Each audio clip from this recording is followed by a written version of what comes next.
George Galloway, Workers' Party of Britain candidate, 12,003.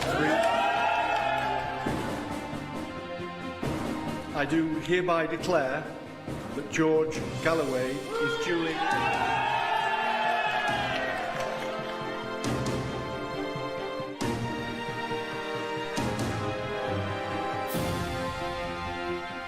Dear Starmer, this is for Gaza.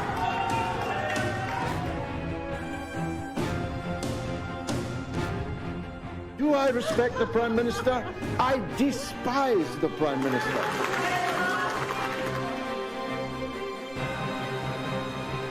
Just suck it up. I won the election.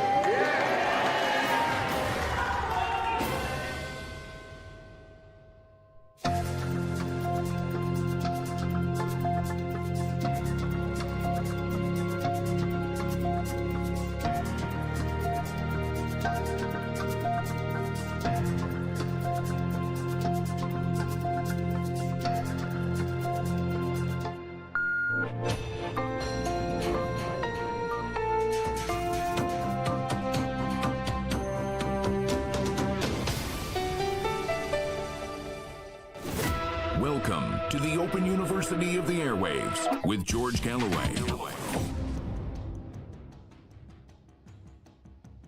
All hail glorious St. Patrick. Happy St. Patrick's Day to all the Irish in the world, maybe except Joe Biden and Leo Varadkar and Michael Martin. Oh, perhaps I'd better not go there. Happy St. Patrick's Day to all and sundry. We'll be talking about the visit of the Irish delegation to the White House in Washington, but we'll be talking about bigger things too. We'll be talking about little Macron's declaration of war against Russia. That's right, having been thoroughly beaten by Niger and Burkina Faso, little Napoleon is off to Moscow. What could possibly go wrong? And we'll be talking about a bout of extraordinary division within the Palestinian national movement, just at the moment when they really didn't need it. And we'll be talking about little Rishi Sunak. Can he rally his troops even to get to the battlefield in the British general election, or will he be defenestrated long before then? Above all, I suspect perhaps we'll be talking about Gaza, about the catastrophe, the Nakba, ongoing there. So fasten your seatbelts. It's the mother of all talk shows. Curious about our curriculum? Have something to say? Then call us now to join the debate on the mother of all talk shows. The only education you can get for free.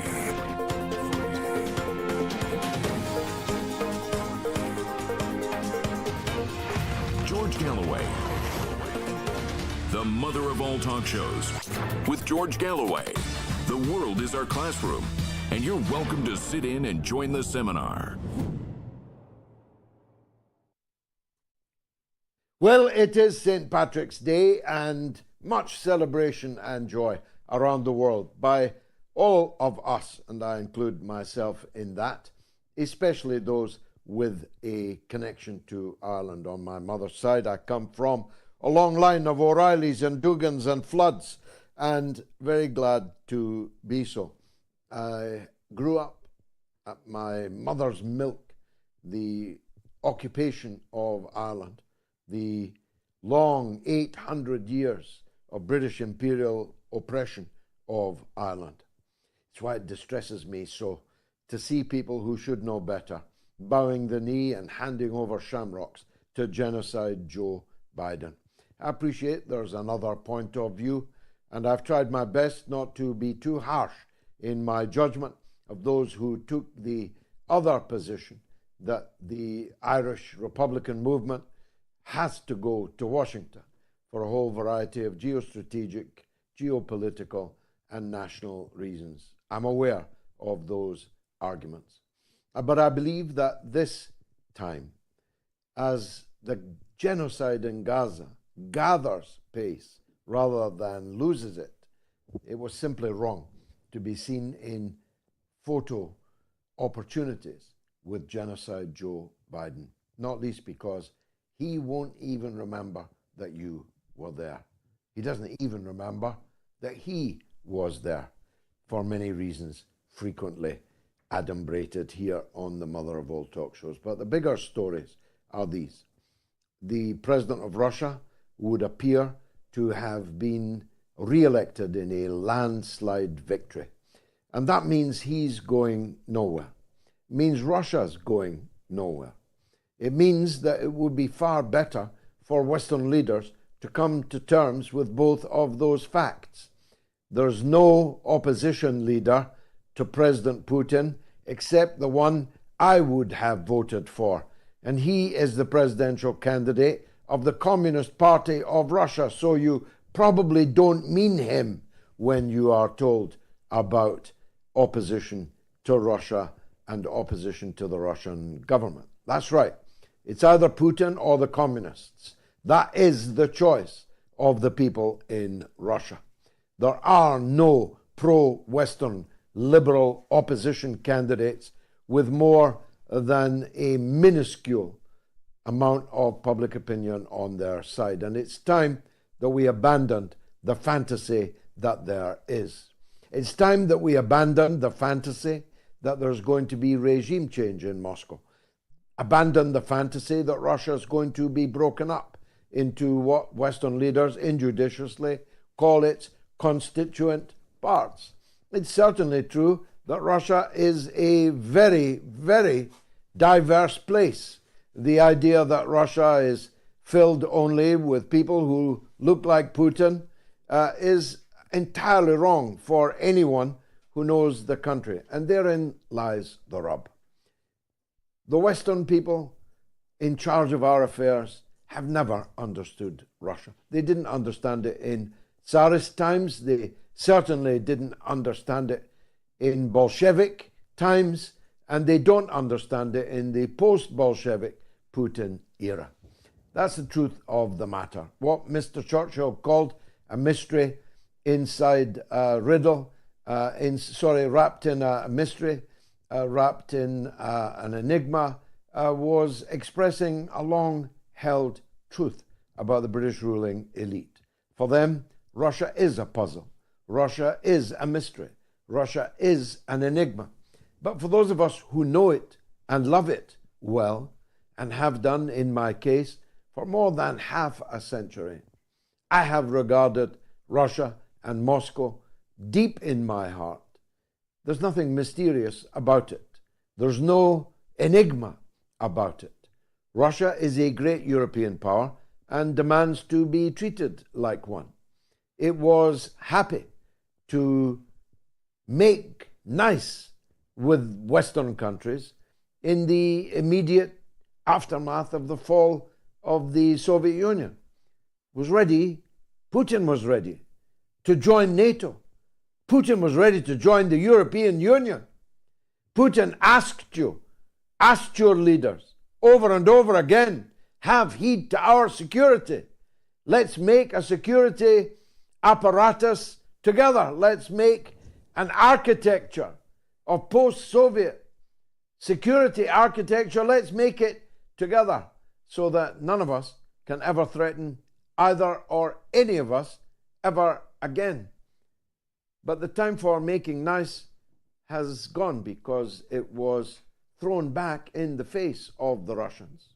Promises made have been not only not kept, but the very opposite of the promises have been implemented.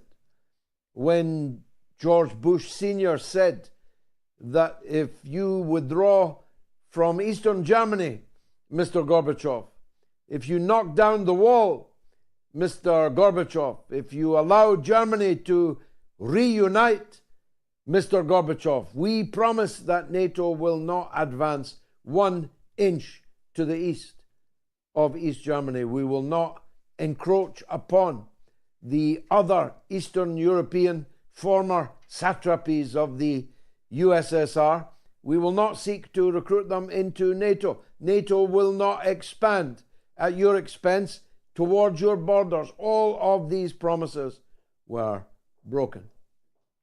And so Putin has had no alternative but to rearm, spectacularly rearm, to boost the military-industrial complex productive capacity, and it has done so on an astronomical scale, to expand the Russian armed forces and to arm them with the very latest of high-tech weaponry, including a modernization of the nuclear weapons fleet. That's the only choice that was left to Putin. The West responded with a raft of devastating economic sanctions, devastating to us rather than Russia, I should add. We decided that we would punish Russia financially and economically and in trade terms, that we would ensure that nothing produced by Russia would reach any Western consumer, any Western customer, even if it meant cutting off our own arms, even if it meant cutting off and blowing up the Nord Stream 2 pipeline, a vast expense constructed between Germany and Russia. We decided that Russia would be shunned in all political, cultural, and other fora. And thus we thought we'd bring Russia to its knees. But the precise opposite has happened. The Russian economy is booming while ours is slumping. The mood in Russia of patriotic and quite proper national feeling is ebullient, as anyone who's seen the pictures, the video of the various national festivals taking place in Russia over the last few weeks can testify. The mood, the spirit in Russia is ebullient, while ours in Western countries is utterly, profoundly depressed, and rightly so. We're led by the least of us. We're led by the worst of us. And that's nowhere more true than it is in France. Little Macron, I hate to call him Little Napoleon because I have quite a high regard for Napoleon and none at all for Little Macron, but the truth is he is clearly possessed of Napoleonic dreams. He's in some kind of Napoleonic melancholia, imagining that France is a great military power, imagining that France can enter a state of war with Russia, imagining a France that can invade Odessa and hold it from the Russian advance, the great ancient Russian jewel of Odessa, of all places, occupied by the French Foreign Legion, no doubt. But the French Foreign Legion have been in Odessa before, in the war of intervention in which the British and the French, the United States, Japan, and other countries tried to overturn the result of the Bolshevik Revolution in 1917. The French had responsibility for Odessa, and the then nascent Red Army, made up of sailors and soldiers, workers and peasants, and for the first time large numbers of skilled women fighters in regiments, in battalions, even in cavalry battalions. The French were sent packing, sent homewards, just as ignominiously as Napoleon himself had been from the gates of Moscow in the early 19th century. So the stars are not aligned for little Macron. And I knew that even before the latest opinion poll was published. And it says this, that only 24% of the people of France approve of President Macron's conduct during the Russia-Ukraine war. 24%, 76% against it. Now, we don't get the chance to vote out Macron, but he knows his tea is out. He's there still in the palace at the Élysée, but he knows his tea is out. He is for the off. His party routed at the next French elections. It's almost certain to me that the next president of France will be Marine Le Pen. In the past, all kinds of unworthy presidents have been elected precisely because they were not Le Pen, either her or her father. But I feel that we've crossed that Rubicon now in French affairs, that people want rid of the centrists, so-called, self-defined. People want rid of the leaders that have led us into this parlous pass. And even if their name is Le Pen, they are going to take the opportunity of doing it. In fact, all throughout the Western world, people have tired almost simultaneously of their prevailing orthodoxy, of their uni-party system, of the two cheeks of the same backside that exists in Canada, in the United States, in Britain, in France, in Germany, and elsewhere. And people are ready to try something new, and try it they are certain to do. Joe Biden had another catastrophic week. Donald Trump had another good week. The chances of Joe Biden successfully being re-elected are now vanishingly close to zero, which made it all the more peculiar when Macron said on television that as he understands it, Donald Trump is not going to be the next president of the United States. I wish someone had asked Macron, how do you know that, Mr. President? Do you know something the rest of us don't know? If I was Donald Trump, I'd be on the phone right now to little Macron demanding to know what that something might be. Putin re-elected. Biden comprehensively defeated. Rishi Sunak headed for the knacker's yard. Just in the last hours, it's been made clear that he will stay on, whatever his party members think, and just in case they were thinking of overthrowing him, he suddenly brought a summer general election in Britain back onto the table. He suddenly said that this parliament will not last until November. He's already said that the election will not be on May the 2nd. So that kind of only leaves the first week of June. So I'm ready for a June election, looking forward to getting my knees brown on the streets of Rochdale. And we had a meeting today here in Rochdale in which a huge number of people became candidates for councils, but also for Parliament of the Workers' Party of Britain. Let me turn now to the situation in Palestine. It's distressing beyond words. Nuseirat refugee camp, which I know was the scene of yet another large-scale massacre yesterday when almost 50 members of the same family were all wiped out in one single strike in 1 second. Everyone, grandmothers, grandfathers, cousins, aunts, uncles, daughters, sons, all wiped out in one explosion. They were sitting down to break their fast after the day-long Ramadan fast, which even in the conditions of hunger and starvation and illness and no clean water are being strictly and religiously observed in the Gaza Strip. They are people with very, very strong faith.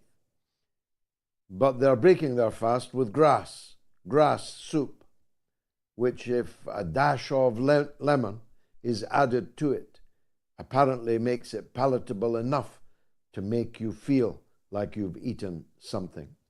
So if you are one of those, and many of my viewers are, who has just broken their fast this Ramadan day, do remember that your fellow Muslims in Gaza are literally eating grass, if they can get hold of it, and eating it only as long as a rocket doesn't appear through their front door, eating it only as long as the building they're in isn't collapsed, pancaked by aerial bombardment from above.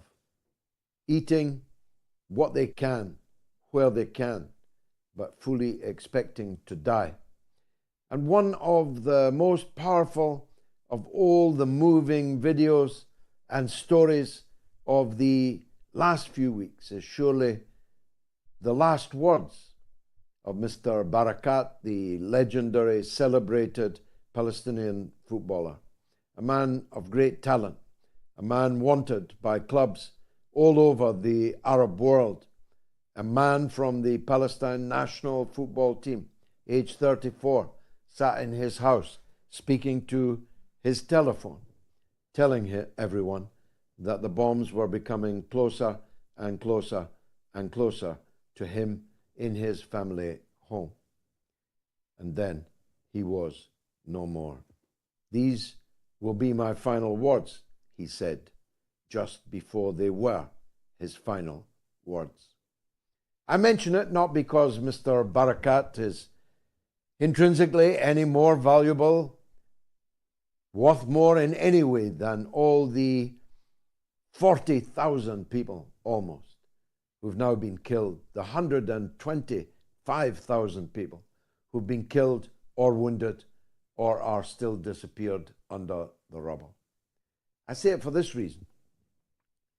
No footballer, no football manager, no football club, no football reporter, no football pundit, no IanWright, no Gary Lineker, no football authority of any kind, not FIFA, not UEFA, not the FA, not one of them has even mentioned the murder on screen of the captain of the Palestine football team, recording his own death at the hands of the Air Force of a country that is still fully participating in every one of your football tournaments and competitions.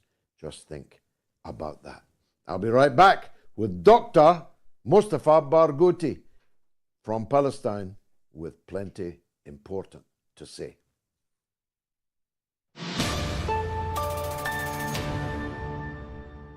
A new dawn has broken, has it not?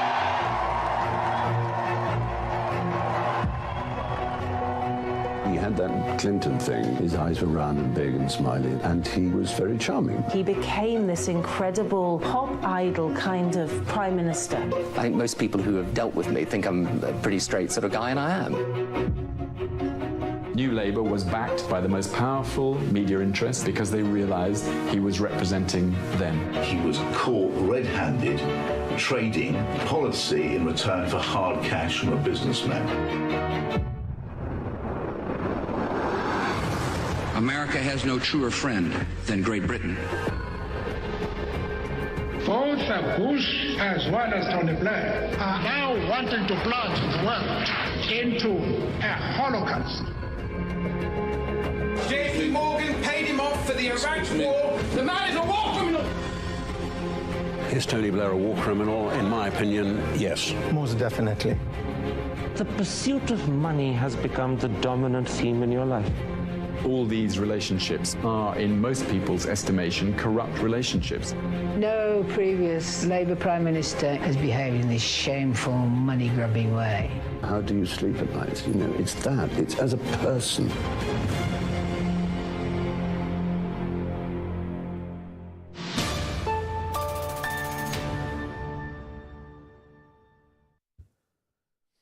Do please follow me on Patreon, where you'll get that film, The Killings of Tony Blair, and my other film, Killing Kelly, the story of the strange death of Dr. David Kelly, the UN weapons inspector, who was found mysteriously dead in one of the worst cases of suicide you'll ever see. You'll get both those films entirely free by following me on patreon.com/George Galloway. It will cost you the price of a cup of tea per week to support my work on Patreon. Please do. If you want to call the show, here are the numbers. In the US and Canada, It's +1 844 944 3344. That's +1 844 944 3344. If you're in the UK or Ireland, it's 08081 96 5522. That's 08081 96 5522. If you're in the rest of the world, it's 44203 966 2625. So, who better to talk to about an extraordinary week, by which I mean an out of the ordinary week on the Palestine track, than medical doctor, member of parliament, and many people would say the best prime minister Palestine has not yet had, Dr. Mustafa Barghouthi. Welcome back to the show. I wouldn't normally seek to lead you into internal controversies, but I'm afraid I can no longer ignore what happened this week with a démarche made by, on the face of it, the president's office, certainly his part of his party, from the presidency itself, which was a savage critique against the resistance in Gaza, blaming them for the mass murder of tens of thousands of Palestinians in the last 165 days.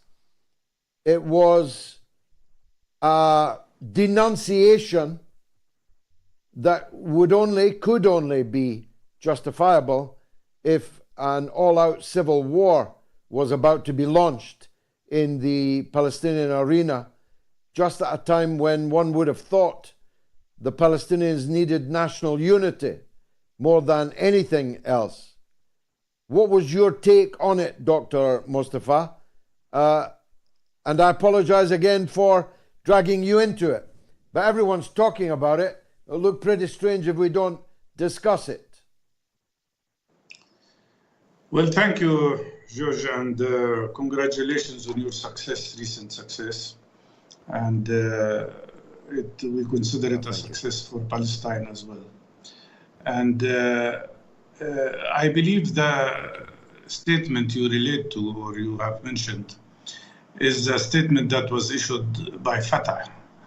Although many members of Fatah have expressed their unhappiness and that they are not accepting it, which is encouraging actually, because I am sure there are many good people in Fatah who are patriotic and who respect the resistance and respect what all Palestinian groups are doing. Unfortunately, that statement made three mistakes. The first one is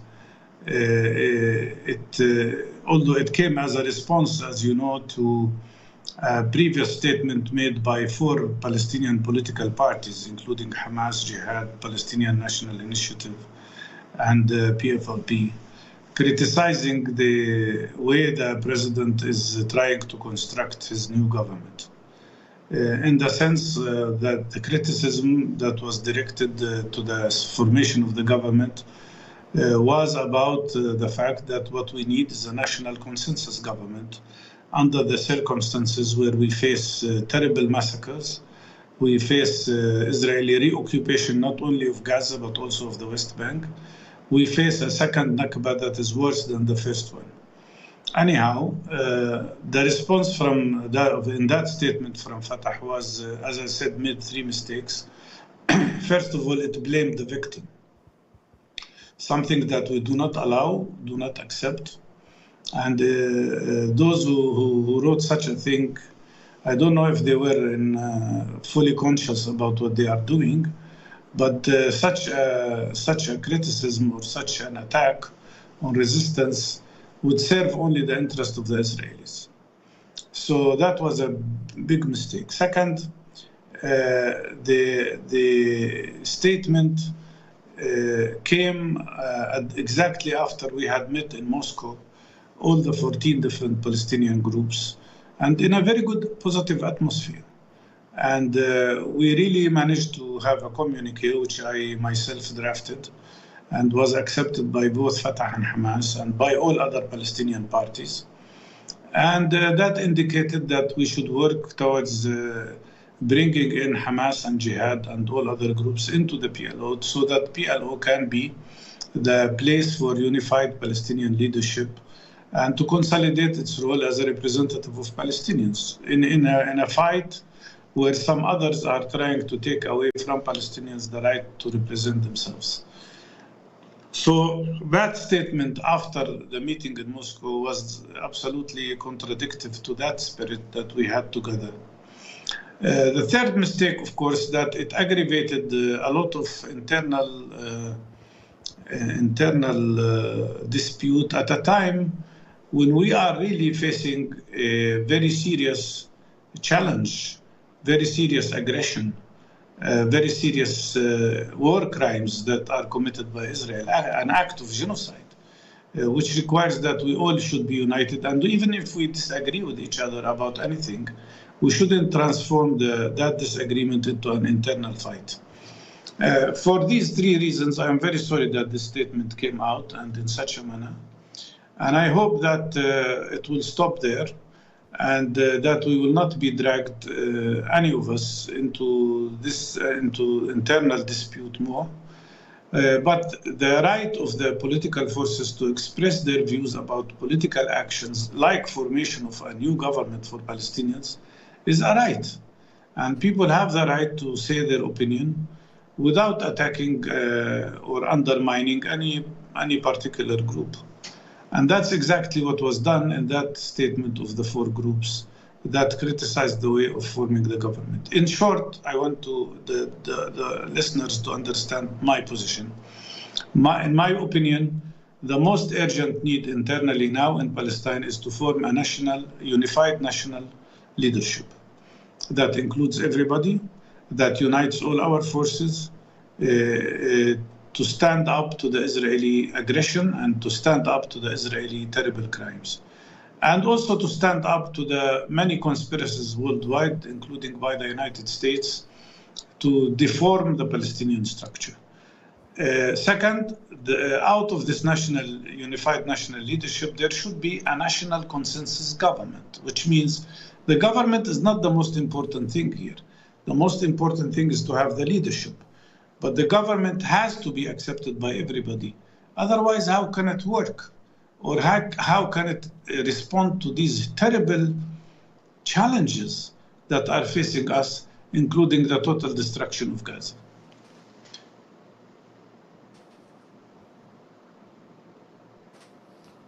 Doctor, the aggression, where is it going next? We're asking the question, will Netanyahu attack Rafah this Ramadan? Do you think he will? I think if it was up to Netanyahu alone, he would. And he is trying not only to attack Rafah, he's trying to continue this war for a very long time. And I think deep down, he's also trying to escalate the situation in the north to a full-scale war. I don't have to re-explain what was explained several times, why Netanyahu is like that, but everybody knows that at the end of the war, if the war stops, he will immediately be indicted for his huge failure on the 7th of October. And he is already indicted for 4 cases of corruption, which will take him to jail. So this man and people like Gallant and the head of the army, they are all responsible for Israel's failure on the 7th of October. So each of them is interested in prolonging this war. But on the other hand, there are lots of pressures on them. One part of the pressures is their internal now dispute with the United States, which creates the United States efforts to undermine Netanyahu because he really insulted them in every possible way. Second, and it's very important, Israel is suffering from inability to tolerate all the human losses they are having in the battlefield.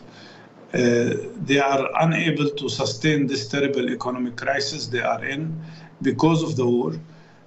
because of this war that lasted longer than anybody would have expected, but also because of their failures.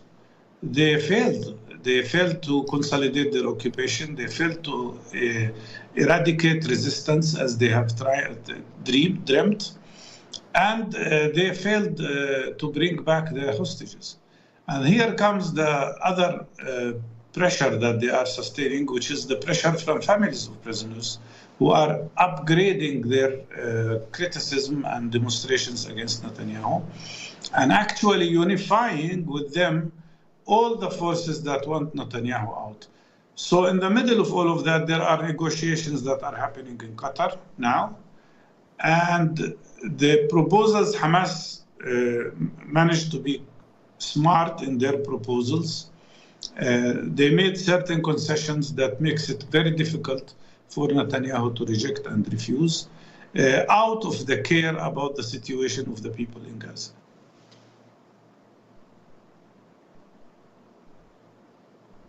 This delegation that has gone to Qatar, it took a long time to be briefed, to be tasked, told what its mandate was. It begins to look to me like Netanyahu is losing the internal battle and that some kind of pause in the slaughter, at least, is highly likely in the next few days. Is that also your reading? Till 1 hour ago, it wasn't my reading. But after reviewing the most recent reports and news, it sounds like we are closer than any other time during the last 2 months to the possibility of having a temporary ceasefire, on which one can build the possibility of ending this war. So I think, yes, we are closer, but one has to be careful because Netanyahu is a very dangerous man. He can maneuver in every possible way if he doesn't want an agreement to be reached. But I think the situation is very tight for him now.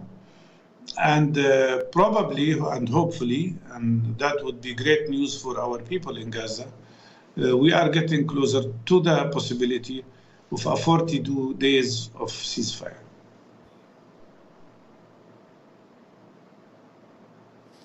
Inshallah, as they say. Finally, your own Palestinian National Initiative was one of the organizations, one of the 4 groups that you quoted earlier, alongside Hamas, Jihad, and PFLP. Yours being the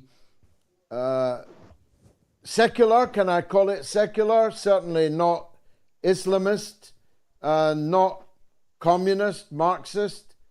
It sounds to me that the Palestinian National Initiative feels a bit like the future. Can you tell us about it? Tell us what it means, what it consists of, and what its program is.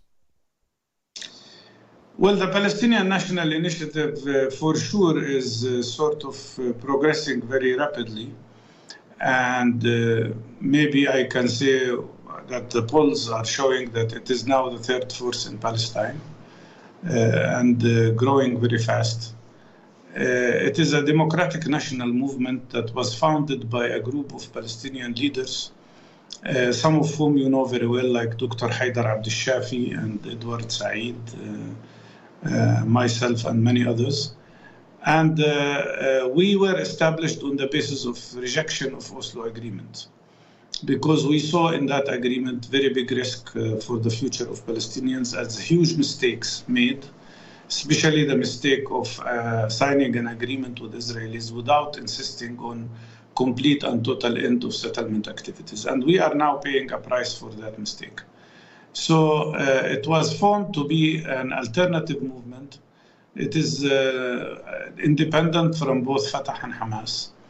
And it tries to respond to the feelings and willings and ideas of what we call the silent majority in the middle, which aims to see Palestine as a democratic country at the end, as a free democratic country, And our program consists of 3 parts. The first part is freedom, of course, how to achieve freedom.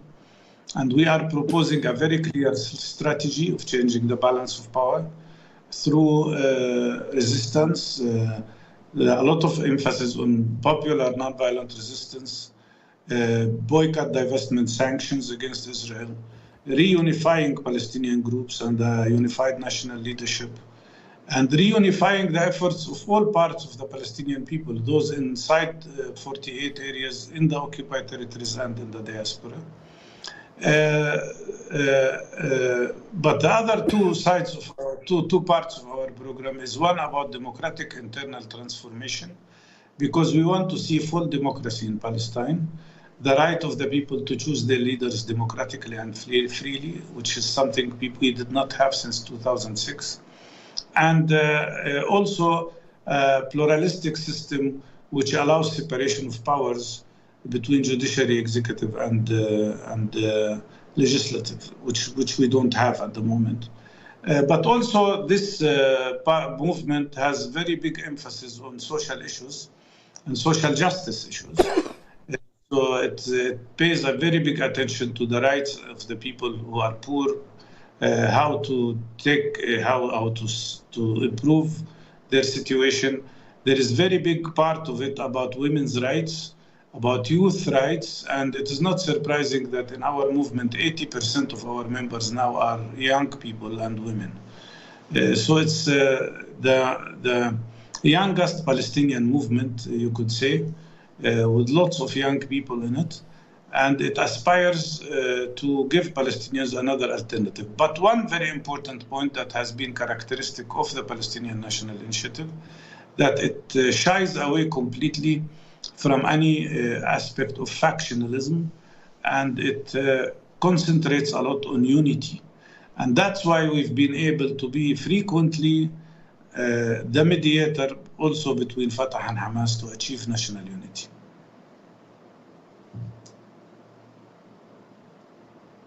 Fantastic. Sound like our kind of guys.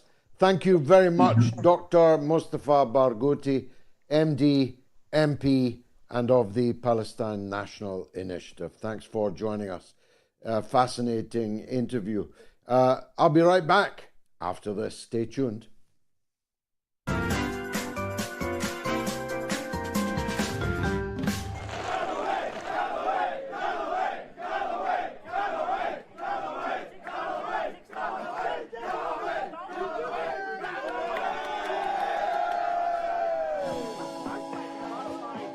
On YouTube, Keith Mitchell says, your success in Rochdale has made many, many more than just those who voted for you. As Roger Waters' mum says, do the right thing, George.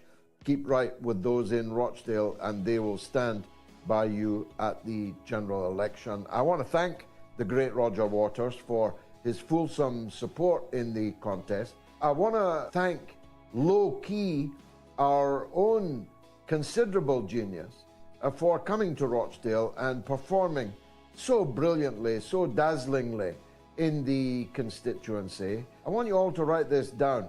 I was listening today to Low Key's track, Long Live Palestine. And I always knew that it was musically extremely beautiful and inspiring. You know, the one with the chorus, Free, Free Palestine. But today, for some reason, in a car, I played it and I listened very carefully to the lyrics, which proved to me again that Low Key isn't just a recording artist, isn't just an indefatigable activist. He is a professorial political genius. So write it down, Long Live Palestine. Watch it on Spotify at the end of this show by Low Key, Lowkey.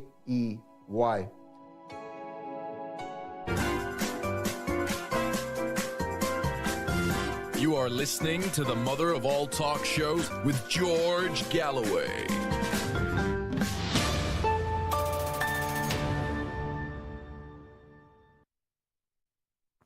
Now, our podcast, as I told you before, is going from strength to strength. It's this week #1 of the political podcasts on Apple in Mexico Bahrain, and Jamaica. How about that then? It's held its status in the top 40 of the UK, and it is the #1 left-wing podcast in Britain and the #2 in Croatia. Can we get it to #1 in Croatia? Wouldn't that be a wonderful thing? Britain would be good too. So, all you have to do is scan the QR code on the screen now to download this week's podcast. So please do that.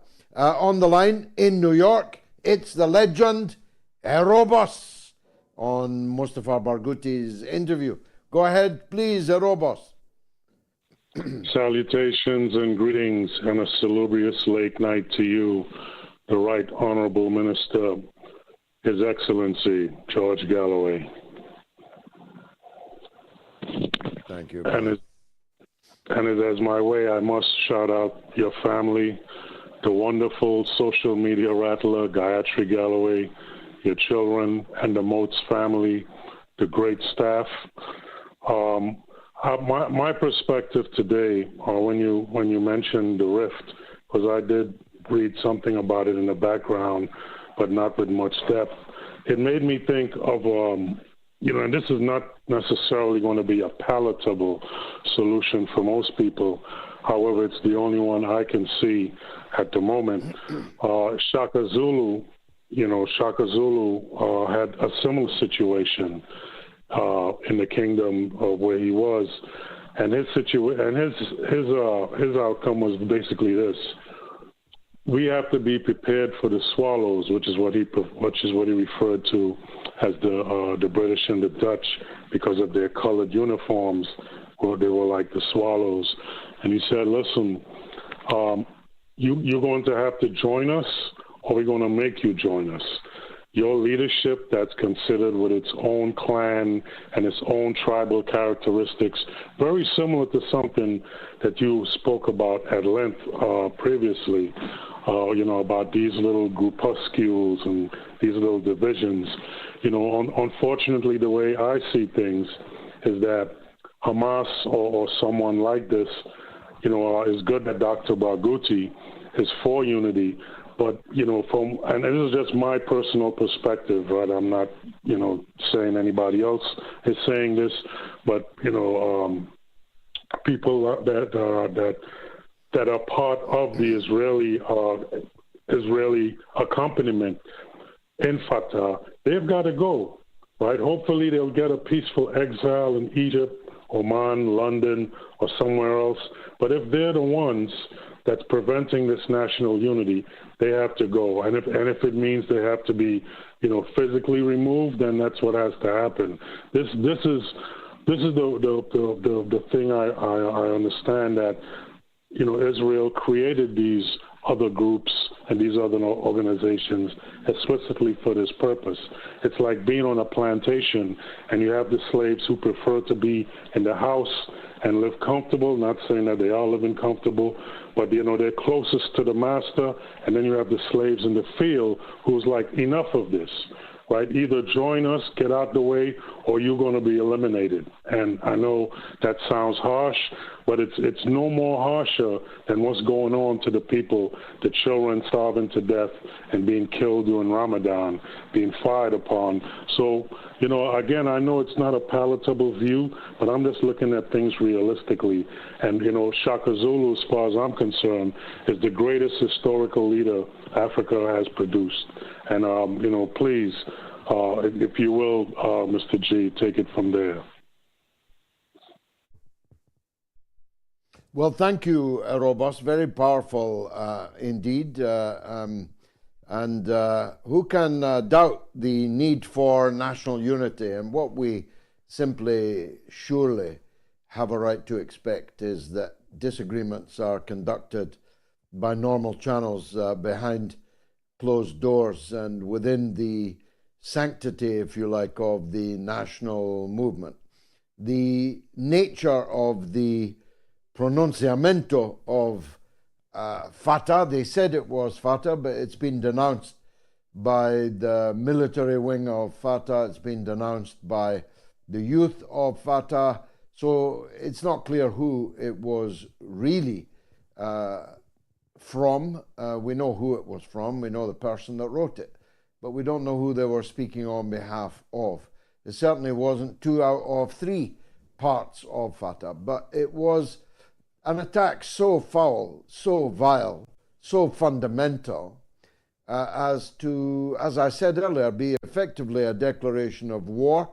And trust me, these people are not in a position to fight a war against Hamas, not even remotely, not even get to the starting gate. So what was it for? Who did it for whom and for what? I'm very suspicious of it myself, but even if I wasn't, as I've previously opined, I've known President Abbas for well over 40 years, closer to 50 years. He is too old and long past his mandate. He's 15 years past his mandate. His mandate ran out 15 years ago. He cannot continue at the age of 90 to sit forever as the forever president of the Palestine National Authority and taking, or on his behalf, people are taking shots at, cheap shots at the people actually doing the dying down in Gaza. Erebos, thank you for that. James is in London. Let's hear from him. James, welcome to the show. Hi, George. First of all, I just want to say it's been a long battle for you to get where you are today, but you've made it. And congratulations. Thank you. What I wanted to say to you was... God bless you. Thank you. We need somebody like you to run this country. Will you be running to be Prime Minister of this country? Will you take on the job? Well, I'd love to be the Prime Minister, and in the sense that I'll be leading a campaign, a large number of parliamentary candidates. The exact number will partly depend when the general election is, but I'll be leading scores of parliamentary candidates and potentially hundreds. And of course, if they were all to be elected, I might have enough support to become the Prime Minister. But unfortunately in this country, we don't elect the Prime Minister directly. If we did, we might be better off. We've got a Prime Minister for whom nobody at all voted at any level anywhere. He was not even elected by his own members of Parliament. But our Prime Minister is appointed by the King, if he's still there, on the basis that they can command the loyalty, the majority loyalty on the floor of the House, which would be of the order of 325, 326 MPs. It's exceedingly unlikely that that will ever be me. What I'm concentrating on trying to achieve is that it is not clear who has got the majority of seats, who will be able to form a government. In other words, I'm trying to bring about a hung parliament in which people like me, like you, will have some negotiating room, will have some trading room to give our vote 4 p.m.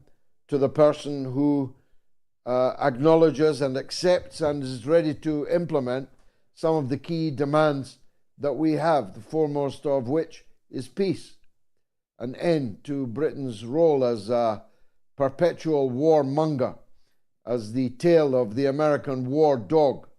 But there are many other demands that we have also. So thanks, James, for your kind thoughts. I am running to be Prime Minister in the sense that I will be leading a long, long list of Workers' Party parliamentary candidates. And if they were all to be elected, well, then we'd be flying. Tony Soprano says, nice chair, Gigi. Keep up the fight. It isn't bad, is it? It looks all right. A bit like, I don't know, Batman's wings above my shoulders. Collie Beans says, there are 100 Netanyahus in Israel. Let's not pretend everything changes just because he goes away. Quite right. Nick Donovan says, George, what was the hit piece in The Guardian saying you're running for mayor in Manchester? Please update. Yes, I'm running for mayor in Manchester in 2028. Yeah, 4 years from now. God willing.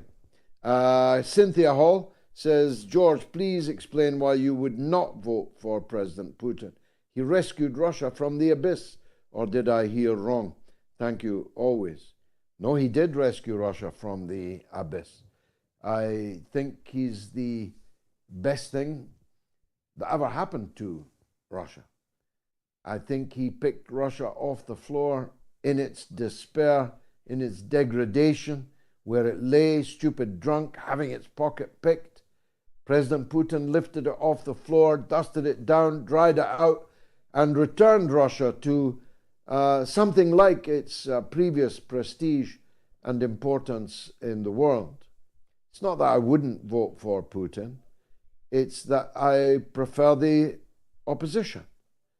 And the opposition is the candidate of the Communist Party, because I want to see a more socialist government in Russia than the government of President Putin, which is a liberal and national government. I'm red. I want a red government in Russia. But that does not mean I don't respect Putin. Frankly, I could hardly respect him any more than I presently do. Sylvie is on the line from down under in Melbourne, where it's very, very early. So we better say hi to her. Sylvie, welcome. Hello, George. Thank you for taking my call. Yes, it's dark and miserable here, and I'm still only half awake. But thank you. Sorry. I'm hoping people will be interested in what's happening in Australia. This poor little outpost of the USA, USA's loyal servants, who are constantly betraying Julian Assange and the Palestinian people. In the case of Palestine, our government slavishly obeys the powerful Zionist lobby, which spends huge amounts of money as funding to our universities, to the media, and other financial institutions. I don't know whether you are aware that the Australian Prime Minister, Anthony Albanese, is the first leader of a Western country to be referred to the ICC, which is the International Criminal Court, as an accessory to genocide. I think a few people out there might be interested in that. This is in part... well, I think we're all interested. We're all interested, Sylvie, in that they've been... Yeah, go ahead. Go on. Okay, it's okay. It's just that my breathing's not good, and I'm trying to get all my points out to you without taking up too much time. This is in a thumbnail sketch. This is what's happening. In the last day, the government has claimed that they will resume funding to the UNRWA, which they've hastily withdrawn in step with their US masters. They've signed a $917 million contract with a Zionist Israeli weapons company, Elbit. Australia is now positioning itself to be one of the world's top 10 weapons manufacturers. In particular, it should be noted that numerous industries here supply weapons, parts, and or military support to Zionist Israel. For an example, the bomb door mechanism for the F-35 strike fighters, manufactured by Rosebank Engineering of Melbourne, Australia, which are currently being used to murder the men, women and children of Gaza. Located in Central Australia is the US-controlled spy base called Pine Gap. This facility sends information such as communications, locations, and movements of those the Zionists wish to target. Finally, The Albanese government would not be able to get away with this without the collusion of the mainstream media led by the ABC and SBS, who lie, distort and or exclude vital information to the public, being controlled by the government, by big business and by the Zionist lobby. Finally, I would just like to say... What a miserable, dark and miserable picture, Sylvie. As you said, the weather and the hour in Melbourne right now is dark and dangerous and dismal, and that's true literally as well as figuratively, because Julian Assange had the right to expect more from his own government, who have done, so far as I can see, precious little to get him out of the unjust incarceration in which he's held. The AUKUS fiasco, where the Australian taxpayer is going to pay for American, mainly American fitted out, engineered nuclear submarines, no use to anyone, not online for 15 years, but paying through the nose for it right now, starting right now. The way in which Australia has been weaponized by the United States against China and now against the poor Palestinians in Gaza is a miserable sight to behold.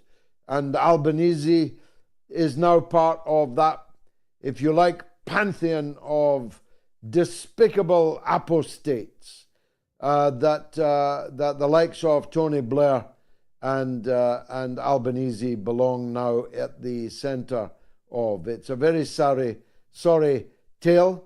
The only thing I can say, Sylvie, is I told you so. I told you Albanese was a wrong-un. I told you Tony Blair was a wrong-un. It's time to abandon these so-called social democrats, these so-called centrists, because there's nothing social or democratic about them, and they sure ain't the centre. They are firmly on the right. Look, coming up after this short break is the Syrian-American contributor to the Grey Zone and Mint Press. He is Hekmat Aboukhater. He is something to behold. Trust me on that. Stay tuned. I'll be right back.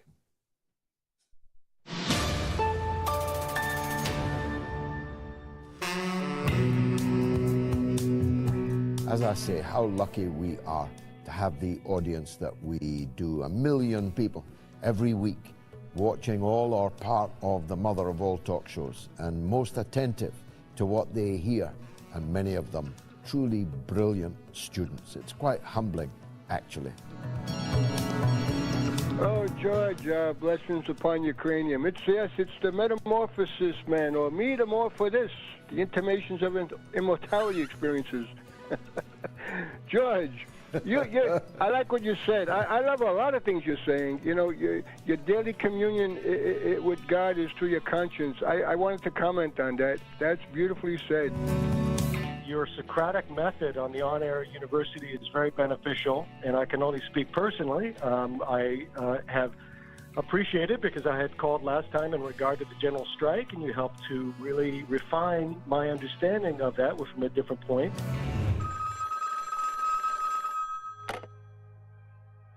The alternative point of view. When I heard that last week, and again today, I had this kind of visceral gut reaction to it. And I know what you mean by that. And, you know, the MOATS audience knows what they mean by that, because we're all informed citizens. We wouldn't be here if we weren't. For the masses who don't necessarily follow geopolitics, let's say, they're going to listen to whatever the mainstream media tells them. And for them, anything that's alternative, the automatic kind of reaction is, oh, okay, it's a crackpot view, it's a conspiracy theory, it's an extreme view, when really it's not. Let's call it what it is. It's fact-based commentary. Hello, George. Nice to talk to you. By the way, you deserve every penny you get, because you're the only person who speaks the truth over all the fake news. I wanted to personally thank you for bringing such great guests that speak about the situation. Also, I have become more aware of people like Max Blumenthal at the Grey Zone and others who do update us with the correct information about Syria, and this has just been such a great eye-opener. So thank you.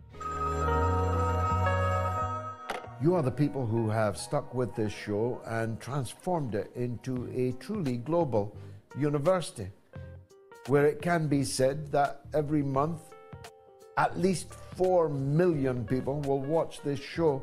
They're in Greece, they're in Canada, they're in America, they're in England, Scotland, Ireland, Wales, they're in New Zealand, they're in Australia, they're in Norway, Denmark, Sweden, they're in Finland.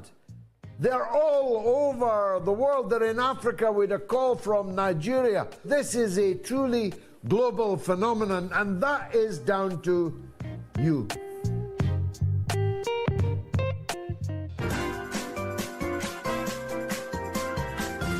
You are listening to the mother of all talk shows with George Galloway.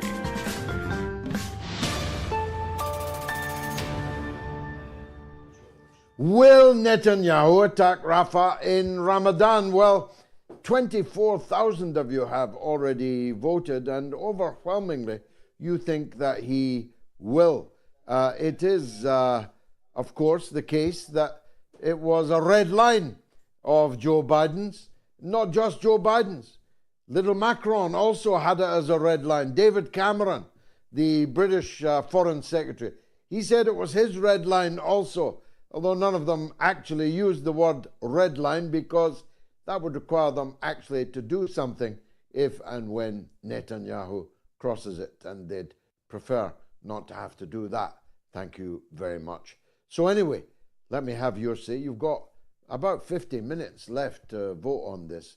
Will Netanyahu attack Rafah in Ramadan? Answers yes or no on my Telegram, t.me/George Galloway, on my X, my Twitter, on the YouTube community poll, and on the YouTube stream. Please share the program if you're watching on YouTube with all your followers, all your subscribers.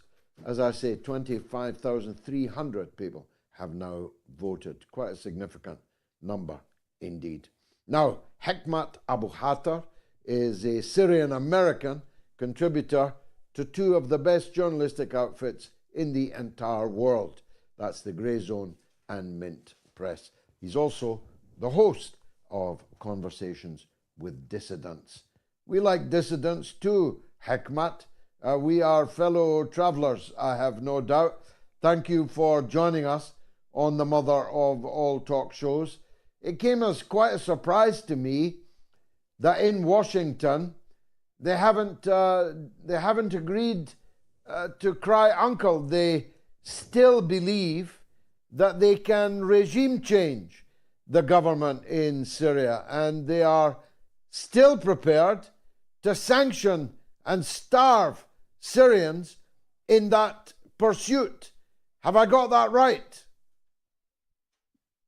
Yeah, George, thanks for having me. And I hope you don't mind the bachata music that's coming out of the background. I live in Washington Heights in New York City, and it's called Little DR, Little Dominican Republic. So let's try and focus on my voice.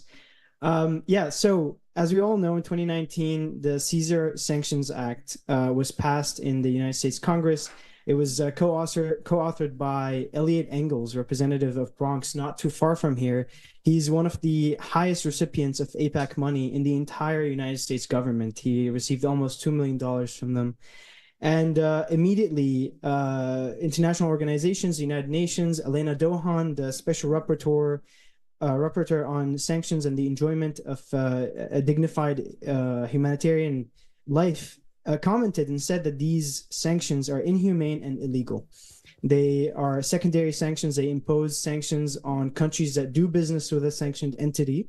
They are sectoral. They target sectors as a whole. They target sectors, anything that has to do with construction, energy, finance, and we've seen the consequences of these atrocious starvation sanctions on the Syrian people. We see now that 90% of the Syrian population is below the poverty line. We see that 51% of the population is food insecure. And as I'm sure you know, you've been to Syria before. When I was young, I remember the Syrian pound exchanging 40 to 1 with the US dollar. Now it's unfortunately 15,000. So you're talking about a devaluation of about 35,000%. So the situation is nothing short of immiseration that's been intentionally targeting the Syrian civilians in Syria. Professor Joshua Landis, an expert on Syria, noted in an interview that I conducted with him, saying Bashar al-Assad, the government in Syria, are eating beautifully. Now, I don't know how our president eats, but I can say for sure that the Syrian government are not eating well because of these sanctions. And I can also point out to something that's very important, that the majority of Syrians are currently living under the control of the Syrian government, which the West malignly calls under the Syrian regime, or they call them Assadists, or they call them Assadist loyalists, or they call them Assadist apologists. Irregardless of their political positions, they live under the control of the Syrian government in proper Syria, and they are not receiving aid from the United States, like the aid that the United States sends to the canton of Al-Qaeda in Northwest, or to the Make-Wish state of Rojava for the Kurds in the Northeast. The majority of the Syrian people, 12 million plus, are living in Damascus. They're living in Aleppo, my home city. They're living in Latakia. They're living in Tartus, in Hama, in Homs. And these people are struggling and they're suffering under this.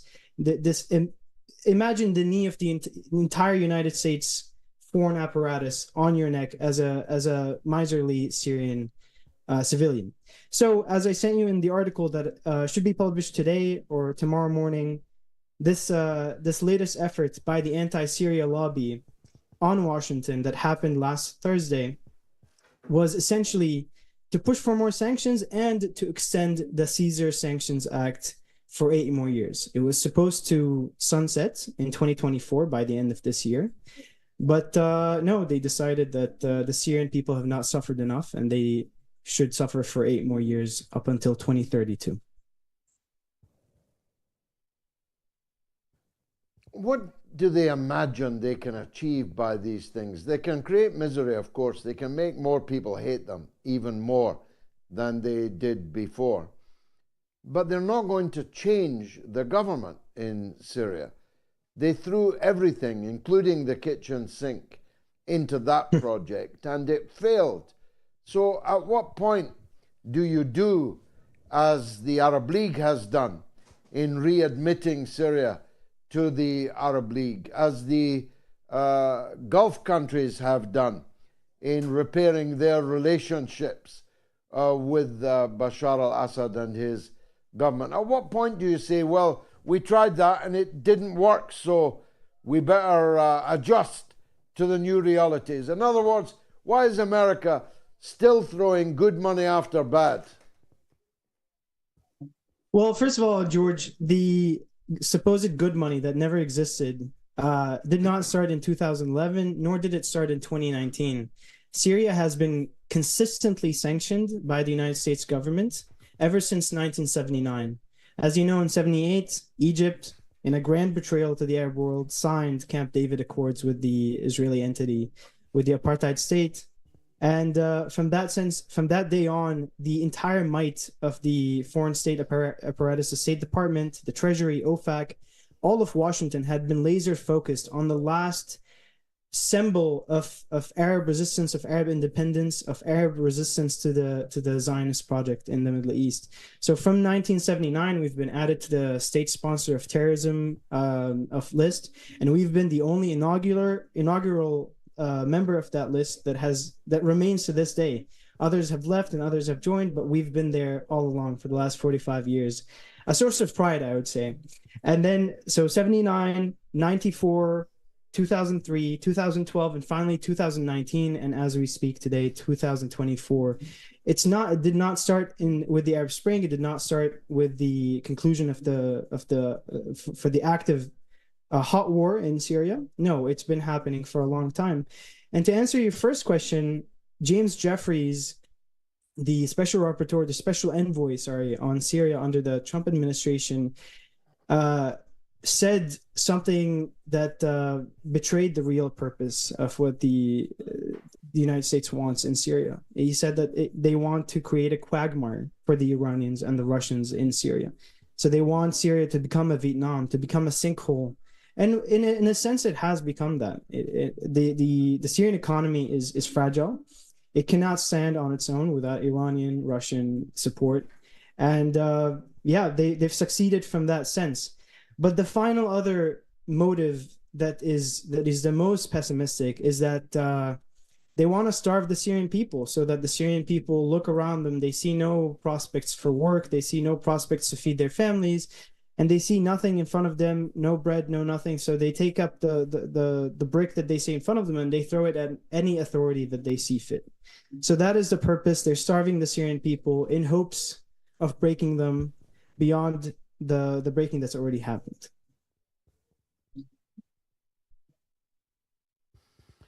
If I saw more bombing of Syria yesterday, maybe even today again, does this mean that Syria doesn't have the anti-aircraft capability of defending itself from these kind of bombing raids, or that they're not yet permitted to use it? And if it's the latter, what circumstances would need to obtain before Russia would permit the use of the kind of anti-aircraft power that could stop these bombs?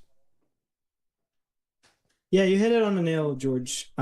We do have the SAM systems, as you know, but the use of these systems are not in the hands of the government. At least my assessment is that they're not. And as you pointed out yesterday, we had a double-pronged attack. It wasn't just Israel. Israel struck within Syria, but at the same time, Al-Qaeda from HTS, the HTS affiliate, which is the offshoot of Al-Qaeda from Idlib region in the northwest, struck deep into Aleppo as well. So in the same day, we were struck from both sides, from Al-Qaeda and from the Zionist state.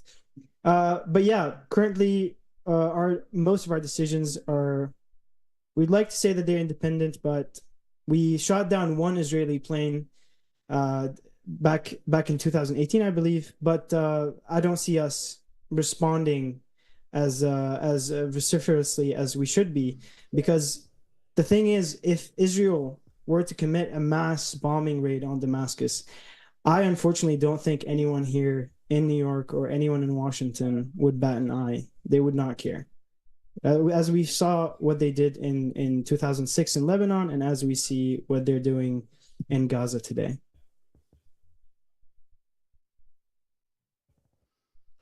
I could see that nobody would bat an eye in Washington. I'm wondering why they're not batting enough of an eye in Moscow. That is a good question, and I also ask, why are they not more attentive in Beijing? I mean, Syria had played a prominent role in breaking the thorn of Western hegemony, of Western imperialism. We saw what happened in Libya. We saw what happened in Iraq, in Somalia, etc. What happened in Cambodia, Laos, Vietnam. Syria was the first success of the quote-unquote resistance of Western imperial hegemony in the region and in the world. And I'm not seeing Syria repaid for the immense burden that it carried on behalf of the free world. I'm not seeing Syria rewarded by these capitals, by Beijing and others, for the immense burden that it carried on their behalf. So I wonder as you do, how much more they would allow for the suffering of Syrians before something has to change, something breaks. Thank you, Hekmat. Where can people see your article that's landing tonight or tomorrow? On Gray Zone News, on my Twitter, And one more thing that I want to address, George, we have Project Onwards. We have an NGO in the United States. We're trying to launch a petition campaign. I'm Syrian American. We have a big Syrian American community in New York, in Chicago, and elsewhere in Michigan. We're trying to push for signatures. So if you can, if anyone hearing this is a Syrian American who could spare 12 seconds to sign this petition so we can have a mandate when we go to our senators, our representatives, and ask them to vote no on HR 3202, which just passed the House, or to support any form of decreasing the starvation sanctions on Syria. So that is the main thing. And as you just alluded, the article will be out later tonight or tomorrow on Grey Zone, on the Grey Zone website. Fabulous. Hekmat Aboukhater, thank you very much indeed. A star is born, a young and clever man, Syrian-American contributor to the Grey Zone and Mint Press. Let me take a quick break, 60 seconds, count them, and then it's your calls all the way to the end of the show.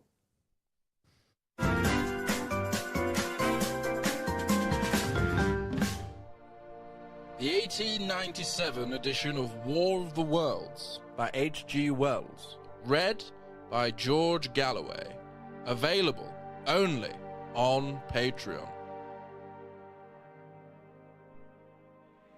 The cylinder was artificial, hollow, with an end that screwed out. Something within the cylinder was unscrewing the top. Good heavens, said Ogilvy.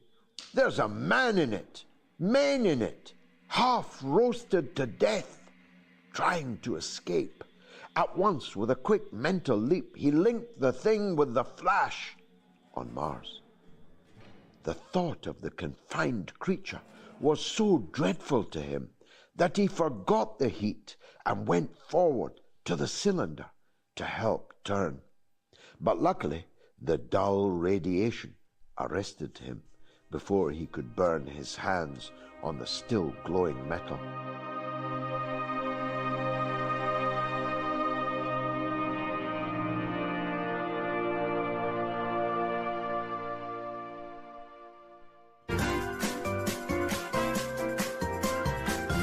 You are listening to the mother of all talk shows with George Galloway.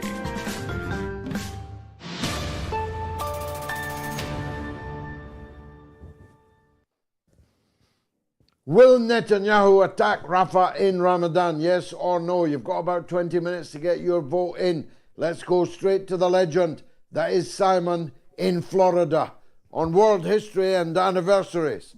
Put your feet up. This could be a long one. On you go, Simon.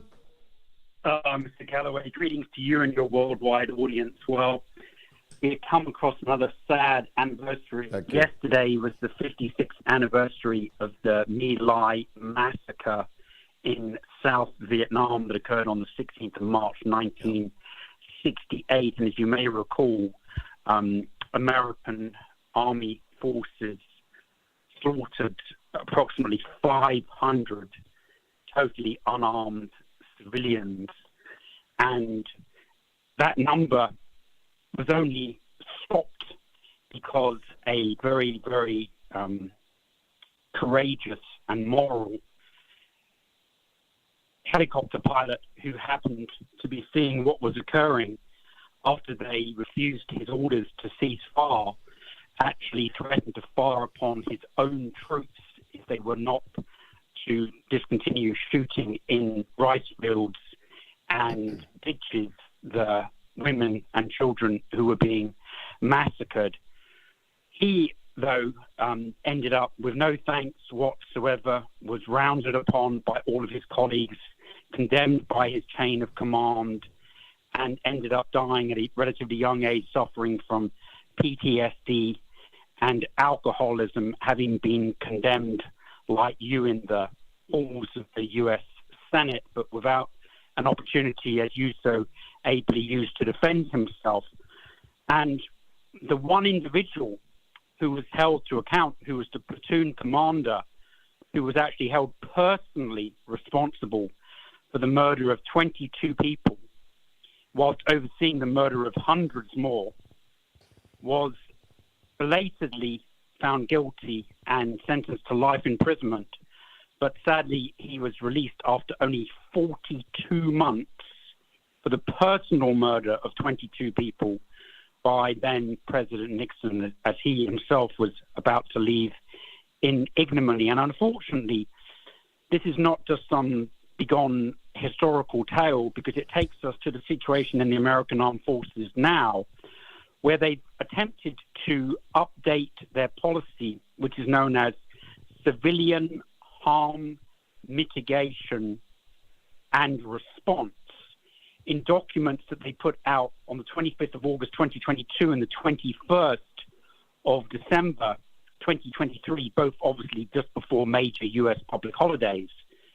And one thing that's very interesting about those extensive documents that are basically describing how steps should be taken to avoid large-scale injuries to American civilians, even on an accidental basis rather than as a voluntary massacre as had occurred previously. It was that young man who set fire to himself, Aaron Bushnell, who was in Air Force intelligence, and indeed he was at the bottom of that chain. He had been taught the new rules that were supposed to apply to all allies and partners who were engaged in joint operations with the United States military. And he not only knew what was happening, but he knew how it was contrary to the policy that the Secretary of Defense himself had signed off on the cover sheets of those documents that people can look up for themselves. It's called the Civilian Harm Mitigation and Response Documents from 2022 and the end of 2023. And now we find ourselves in a situation where, standing right next to the Chancellor of Germany in Israel this morning, Netanyahu has confirmed that he's going ahead with the Israeli attack on hundreds of thousands of people living in tents in Rafah, despite all the calls from the Global South, all of the United Nations agencies, many members of the European Union. And now we've had this dramatic turn of events, which I recognize are words, not actions, not only from Charles Schumer, the leader of the US Senate. He's been backed up by President Biden in the White House, saying that he thought the speech was very good, which shocked everyone after his own staff had backtracked from what Senator Schumer had said. And now today on television, former Speaker of the House, Nancy Pelosi. But despite all of this, and despite the leaders of their strongest ally, who's been turning a blind eye and indeed facilitating these massacres in much the same way that they turned a blind eye and then commuted the sentence of the one person held slightly responsible for the massacre of 500 people 56 years ago, we now learn that they're considering an request from the Israeli armed forces for yet more artillery ammunition and tank ammunition. So I have great fears for the weeks ahead. And this idea that a 6 weeks ceasefire is in the offering, I'm afraid, has been literally and figuratively removed from the version 5 of the American draft currently sitting before the United Nations Security Council, where any reference to 42 days or 6 weeks has been removed from the operative paragraphs, because that was intended to start on the 4th of March, see us all the way through Ramadan and Eid. And obviously that time frame is now counting down day by day as the clock for the attack also seems to be counting down. So I do think it's incumbent upon all your listeners to reach out to their elected representatives, no matter what country they are in the world, to see that possibly the alternative that's been put forward by the 10 other elected members of the United Nations Security Council, not the permanent 5, but the 10 who get 2-year terms, they just today have put forward an alternative to the American draft, which once again just seeks to protect the atrocities committed by the Israelis And we can only hope that some steps by nations around the world can intercede at this late point. Amen, amen. Simon in Florida, an immense contribution as usual. Thank you very much for making it. Lee is in Luton. Let's hear what she has to say. Go ahead, Lee. Hi, George. I hope you're well. Listen, firstly, I want to say thank you to you. Your outstanding win in Rochdale has revived UK politics. What became lackluster, a pool of corruption. Thank you. Literally, no, you have given the Workers' Party. I'm hearing any social media platform I go on, people are talking about the Workers' Party. People are talking about the fact that, the spots for candidates. People are now looking at their lives, and these are normal people, corporate people, career people, nurses. They're all thinking maybe I have a chance to make a difference in politics if I can actually join a party that speaks for me. So you have revived politics in the UK, and I'm really excited about the future for yourself. So thank you so much for that. You can probably hear it in my voice. It was so lackluster that I haven't even called your show for a while. I can. It's so such a beautiful and infectious tone. What else did you want to say, Lee? Yeah, I just want to talk to you about. So, George, listen, thanks for this, Dr. Barghouthi, Mustafa Barghouthi, who you had on earlier on your show. It was really good to hear him and you break down this Fatah Hamas kind of thing that's gone on. Because look, I had a feeling about it, but one of the things that really troubled me is when I looked across social media, since that statement came out, there was complete division amongst pro-Palestinian people. And it stopped being about, what Israel is doing and Netanyahu's doing, and it started being about infighting. And I'm thinking, was that part of the reason? I didn't understand it. So yeah, just that really wanted to talk to you about. Well, I think you're right, Lee. The question of was that its purpose looms large, especially when you discover that actually it was boosted on social media at really rather considerable expense, begging the question of who really was behind this apparent internal and rather treacherous act. Lee, thank you for your kindness. There were a lot of people at our, Greater Manchester meeting today who want to be candidates. Several of them were medical doctors. Several of them were solicitors. Our meeting, I hope you see pictures of it. Its size, first of all, was astonishing. In Ramadan, on a Sunday in Rochdale, there were hundreds of people there from all over Greater Manchester. And they were white, black and brown. They were Muslim, non-Muslim, Christian, atheist, and Jewish. They were working class, middle class, upper middle class. It was the demography to dream of, as you'll see from the pictures and the videos. It's exactly looked and felt exactly like the Workers' Party of Great Britain should look and feel. Thank you, Lee. Matt is in Portland on Russia and the US elections. Go ahead, Matt. Hey, George. I wanted to know, have you noticed how they're trying to say, oh, Putin didn't win the election, he rigged it and everything? I realized something. America says that about countries like Russia, China, Iran, and Syria. Now, if you ran against Keemstar for prime minister and you won, they would say the same thing, that you rigged the election, that you didn't win it wasn't a fair election, that you rigged it to become prime minister. Trust me, if that happened, they would say that about you, because anybody who stands against Israel and against America, its empire, they will say the election was rigged. Look at what they did. They put all these fake videos CIA did saying, oh, look at the military, they're preventing people from voting. And then I saw the most absurd thing was somebody, and I think trying to say that, you remember 9/11? Okay.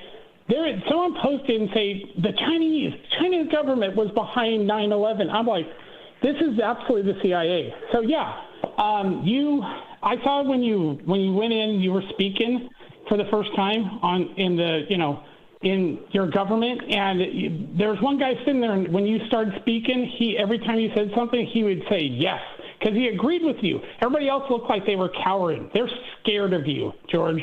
They are. They're terrified of you, and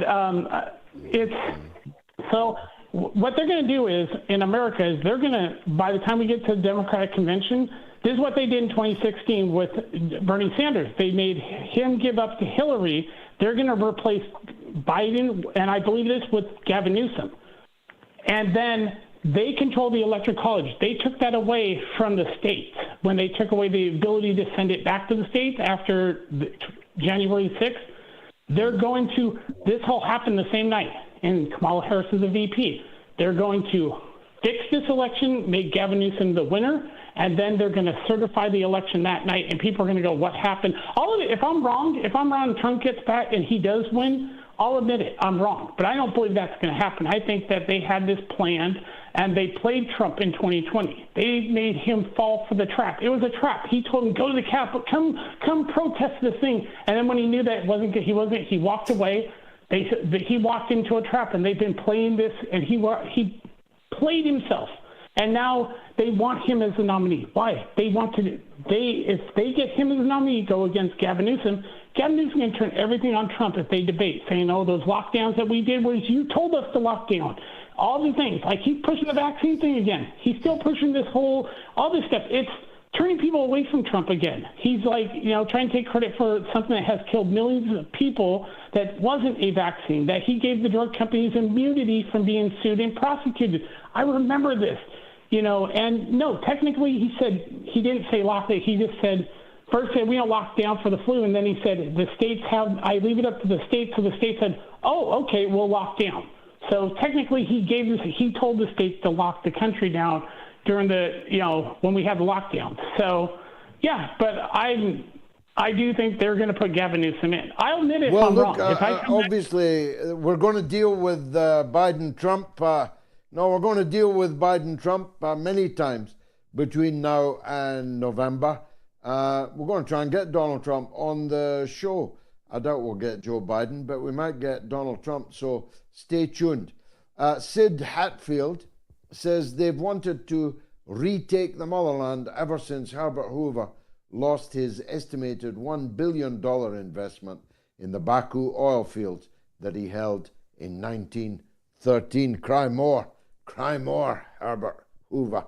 L.W. Paradis says, no, George, we, Russians, Bulgarians and Serbs, are Eurasian. Not all Westerners see us as white, starting with Hitler. Indeed so. And Vijaya Suryamurti says Bonaparte was not really small, but it was the English, in order to mock him, that portrayed him as small. A bit like me and little Rishi Sunak. Elaine is in Brighton. Let's hear from her. Go ahead, Elaine. Hello, lovely George. Hello. Firstly, I can't stand the government. Hi. I can't stand Labour or Conservative, and I certainly can't stand the Reform Party. And I'll do everything I can to help you with your party, because I think you're wonderful. Anyway, on to Gaza. I'm a bit worried about the port that the stupid Americans want to build. I'm worried that they want to push the Palestinians onto boats and shove them around the world. I want the Palestinians to stay put. I want them to stay strong. And also, I'm absolutely disgusted that Canada is advertising plots of land in Gaza to Israelis.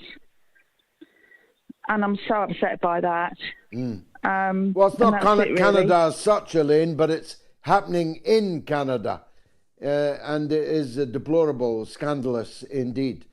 But it's not Canada that's doing it. It is Zionist campaigners who are in Canada, who live in Canada. But Canada hasn't stopped it from happening. So you're right to that extent that Canada could be held responsible for what are auctions of stolen property, not even yet secured by the thieves as under their lock and key, And frankly, anybody who buys a piece of Gaza from Zionist settlers is really just giving their money away. I mean, this is just performative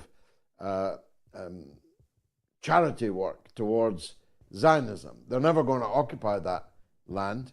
They'll never have a moment's peace on it if they go and visit it. And I'd be surprised that they even ever would be able to visit it. Elaine, thanks for your beautiful call. Abe is in Cleveland on Israel. Go ahead, Abe. Yeah, hi. Congratulations on your win. Thank you, sir. Oh, yeah. I was calling to ask. I've seen several reports on several different outlets that says, which includes Haaretz and Times of Israel, Hindustan Times, and a few others, where Israel was warned of the October 7th attack by Egypt and Hamas itself, but they chose to ignore it, relax security, extend the raid, where the IDF killed more Israelis than Hamas did. And then, you know, I was just wondering, is this a tactic of Netanyahu to hurt Israelis to further his own agenda to stay out of jail? I mean, because, you know, Rabin was a peaceful prime minister, and the Likud party murdered him. So I was just wondering about that, you know, if I have any credence in it or anything. Well, everything you said there was accurate, but it doesn't necessarily mean you're drawing the correct inference from it. It is undoubtedly true that Egypt warned the Netanyahu government of unusual activities and plans amongst the resistance factions prior to October 7th. It's undoubtedly true that security was relaxed. It's undoubtedly true that security was relocated from the perimeter of the Gaza concentration camp to the West Bank, where they were needed to protect the settlers that were then on the rampage, stealing new property, new lands, setting fire to Palestinians and their property on all fronts. The Israeli armed forces were redirected to protect these murdering, stealing, robbing, thieving settlers. It's undoubtedly true that informants inside the Palestinian resistance, inside the population, inside the Gaza Strip, also warned the Netanyahu government that something big was coming. And it's, again, indisputably true that Netanyahu and his closest ministers will pay a high price for that when the war is over, when a ceasefire finally happens, when the final reckoning is brought to bear against Netanyahu. It will be a series of very significant charges on his record, on his charge sheet. But none of that necessarily means that Israel wanted this to happen, that willed it to happen, facilitated it to happen. Not because they're not bad enough to do so. The question is, would they be mad enough to do so? Would they risk the total opprobrium from their own population and even larger sections of the world population than hate them now if it were revealed that they deliberately brought this upon themselves, then killed more than half of the civilians and off-duty military that were killed on October the 7th, if it turned out that they had been complicit in actually an inside job in this whole operation, that would be unsurvivable. And therefore, for that reason, I myself do not support your inference. Coming up in a minute, it's Live to Gayatri with the social media news roundup tonight, but one or two calls first before I get to see my wife. Matt is in New York on immigration. Go ahead, Matt. Mr. Galloway, I'm humbled and honored to speak with you and to be able to offer my congratulations on your momentous and significant both local and global victory. I offer my humble congratulations. Thank you, sir. Most kind. Thank you. So, in my thinking, this is reminiscent of Bernie's victory, in at least as we experienced it here. And it's clear that you, even more than he, view yourself as being a representative not just of a local left wing, but of a global movement, both in your emphasis, long-term emphasis, back to your days working against apartheid, your commitment to an anti-war policy, and also your commitment to a socialist politics of labor, as we would understand it here in the U.S. I don't mean Labor Party as you all obviously are. You are leading the rejection of. It seems to me that, and I'm thinking here in part in terms of King's three evils of militarism, capitalism, and racism. And if I'm framing it in terms of a positive vision of being anti-war socialism, and the third seems to me to be necessarily reflective of some kind of open migration policy. I understand that historically this has been promoted by certain right-wing capitalist interests, and probably for good reason, and needs to be treated carefully. There's also a lot of recent research, some of which is documented in John Washington's new book, The Case for Open Borders, that in fact migration has decisive positive impact on local communities as well. And it seems to me that anyone in a position like yourself who's hoping to be a representative not just of local working class, but of a global internationalist or transnationalist left movement, of which there are few promising representatives of the stature of yourself. It seems to me that a more careful and open view of migration to balance the anti-war policies and the anti-war visions and morality that you've always been such a strong proponent of really need to be part of your thinking, and a resistance to a rejection of this falling into the, and what brought it up for me was, I think, your interview with Glenn Greenwald, when you said, well, only Trotskyist, Leninist, internationalist, view of a left wing would be for open borders, be for open migration. Seems to me that this is something that I would like to see you both think more carefully about and work. Okay, I think I got your I think I got your point, Matt. I'm only cutting you short because of the hour, and the point you make is a very big and significant and important one. I don't have time to deal with it in the way that I'd like to, but I always like to dispel caricatures. So I am not now, nor have I ever been, opposed to immigration.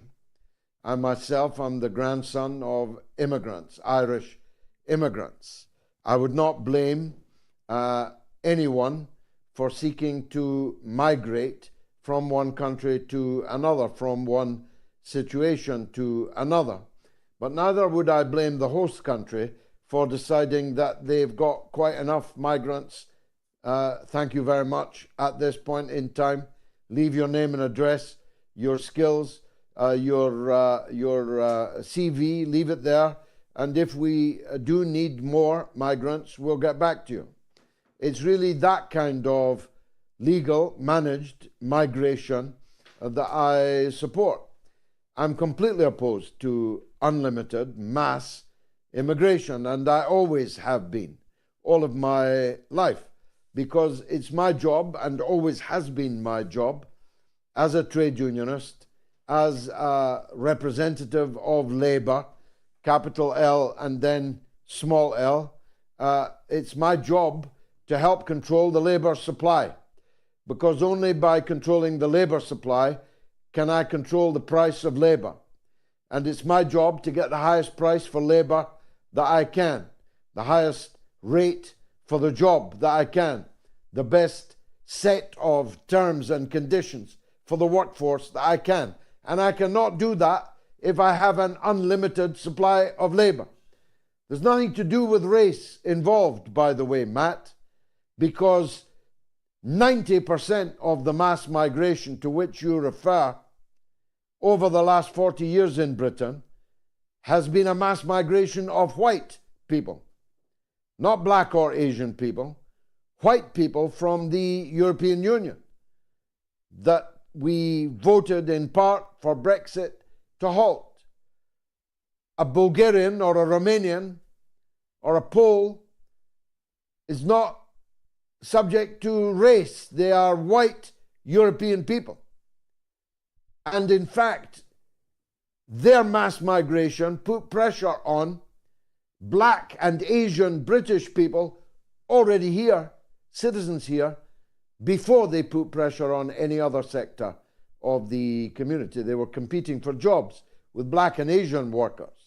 They were competing for houses and thus putting up rents with black and Asian tenants. They were competing with black and Asian people for an appointment with the doctor, a place in the local dentist registry, a place at the school, a place in the trombone club after the school, and so on and so on. So you should not confuse the issue of race with the issue of immigration. You should not confuse immigration with mass immigration.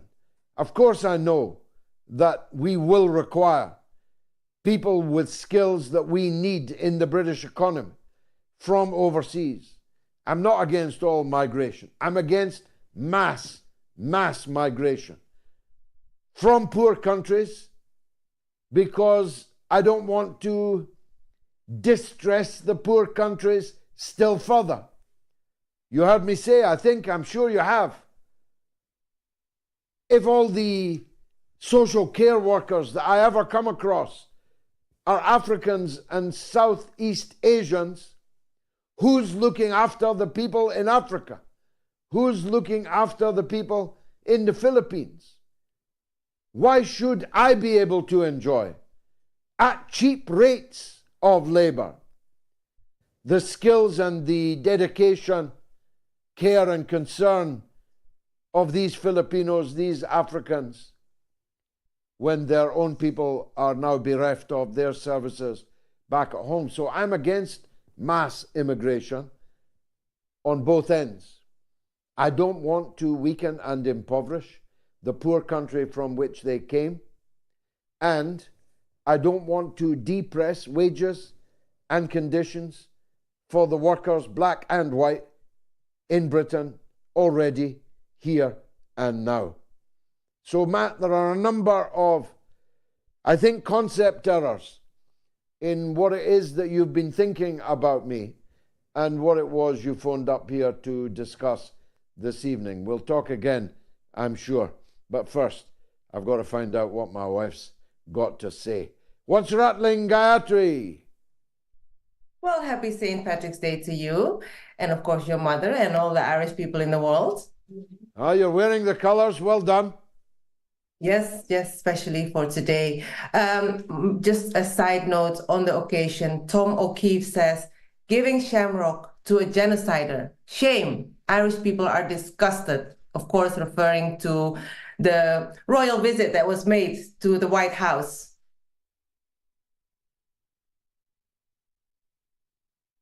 Yes, I mean, I did. It's with reluctance I do it, because I don't want to damage Sinn Féin, because not that I support them as a party, I don't, but I don't want to damage their cause of the reunification of the island of Ireland, which I have supported all of my life. But it's hard to see other than that it was a very big mistake for them to go as attendants, carrying the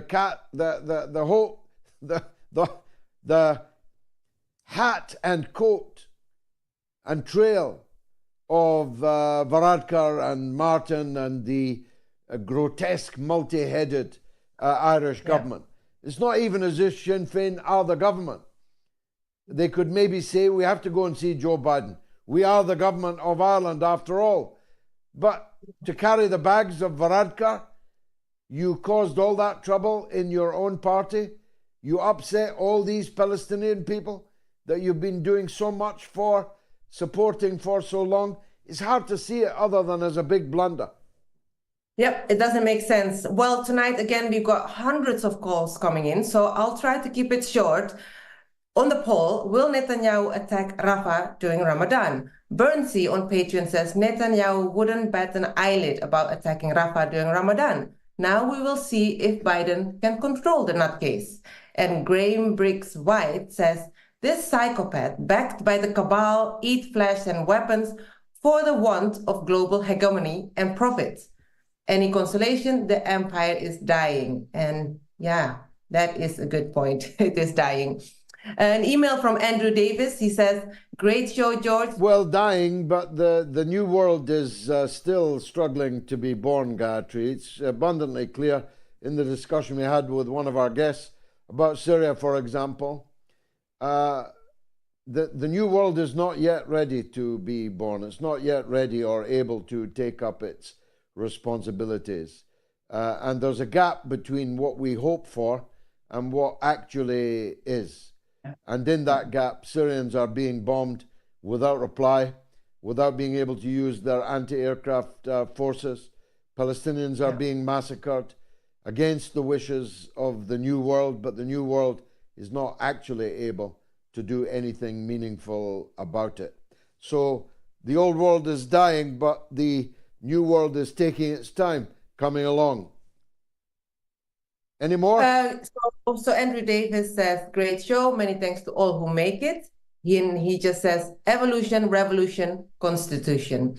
And this is from Mike Dyke, who says, will Boris Johnson be remembered as the person that started World War III or the person that could have prevented World War III?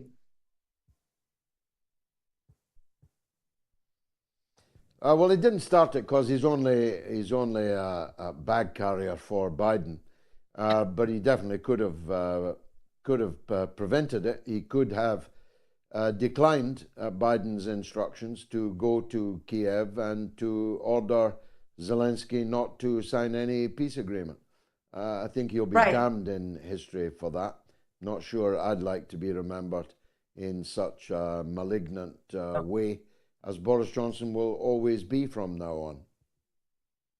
So this is a very good email from Eric Bernhoft in Albany, New York. He says, Rishi Sunak is the British equivalent of Gerald Rudolph Ford, the only US president to have never been elected to that office. So if Rishi is lucky, he'll get an aircraft carrier named after him, like the HMS Sunak. And with extra luck, the ship will come in on budget and work like a well-oiled machine, unlike the USS Gerald Ford. I saw some pigs flying there. First of all, it's very unlikely we'll be building any more battleships. And secondly, it's very unlikely that they'll work properly if we do. And thirdly, trust me, they ain't going to call it the HMS Rishi Sunak. He'll be forgotten just as soon as they turn the page, which might be in June or even late May as the latest news reaches us. Thank you, Gayatri. I'll see you after the show. Will Netanyahu attack Rafah in Ramadan? Oh, yeah, go ahead. Go ahead. Sorry, I just want to remind you and the audience that we're going to have an event in East London on Tuesday with Nelson Abbey. It's this uppity HQ. And if people are interested to join, they can get their ticket from Eventbrite.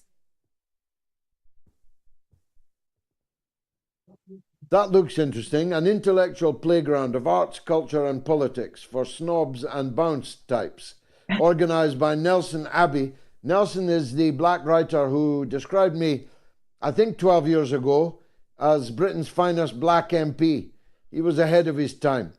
Nelson Abbey organised Tuesday, 19th of March, at Rich Mix in Bethnal Green Road in my old constituency.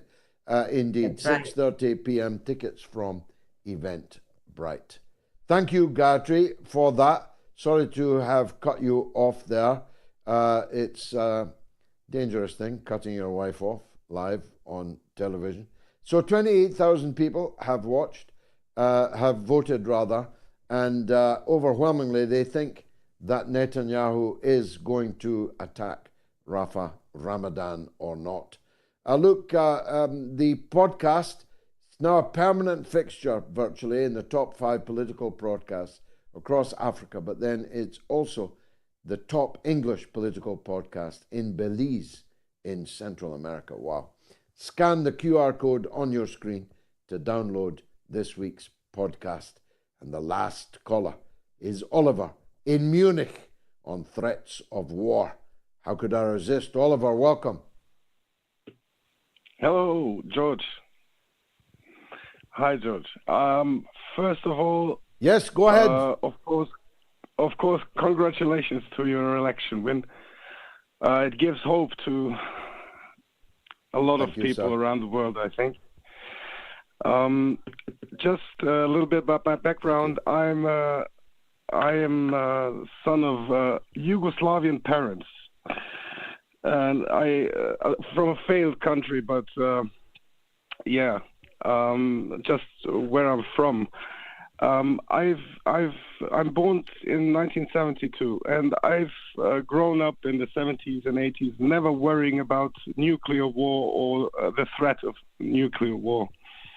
But and I haven't been afraid of nuclear war until now, because it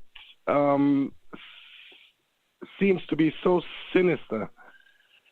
The ruling classes in America, in Great Britain, in France, etc., etc.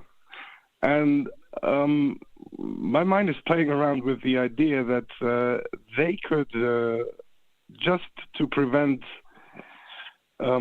election outcomes in the UK and in the US, etc., just start a ground war against Russia, or go into Gaza, or even start a nuclear war just to not have certain people in power. And I haven't got an. I've thrown. I my doubt it, television Oliver. Of course, not because I don't think these people are malignant enough to do it, but I don't think that these outcomes are the desired outcomes from the point of view of the ruling elite at this point in time. I don't think they want a nuclear exchange, which would quickly become a nuclear war, which would quickly end the world and all capital, all profit therein. I don't think they want to see their own villas, their own yachts, their own fine things destroyed in a nuclear exchange. So I wouldn't over worry about that. I'm certain that they will not launch a ground war against Russia, because, hey, a lot of people have tried that before in history and it never works. I don't believe that they are going to put their own troops into Gaza because the dangers of that and the unpopularity of that are really vividly obvious to anyone and everyone. And lastly, never call Yugoslavia a failed country, please. Yugoslavia was made to fail, yes, but in its time, it was the future once, and I hope one day it will be the kind of future again where countries of different nationalities, different ethnicities, different religions can nonetheless share the same geographic, topographic space in a democratic way with power revolving between them, and able to reconcile the many and real differences of identity. Russia has achieved it. To a very considerable extent, Russia has achieved it. China has achieved it to a very considerable extent. Under Tito, Yugoslavia achieved it, and how we could do with his presence now. I'm way over time. Oliver, thanks for calling. I don't have time to do justice to all of the issues that have been raised, nor to take even a fraction of the more than 500 telephone calls that we have received on the show this evening. If I tell you that a normal show on normal phone-in radio and TV in Britain would be lucky to receive 20 telephone calls, we have more than 500. 3.9 million people watched the mother of all talk shows in the last 7 days, including 2 spectacular pirates, one of which got 1.1 million hits, and the other got almost 500,000. This was the clip on Kate. Kate Gate. Where is she? Since the questions I asked on Wednesday, no answer has been forthcoming. And thus I have concluded that they are unable to produce the Princess of Wales, or she is unwilling to be produced for reasons which may shortly become clear, but which, if what I'm hearing is true, is filled with foreboding for the future of the British royal family. Beware the Ides of March, ye Windsors, to mix my Shakespearean metaphors. It's been marvellous for me. I hope it was for you. And if it was, come back on Wednesday at the same time, 7 p.m. UK time. It's been and will be again, God willing, the mother of all talk shows. Have a good night.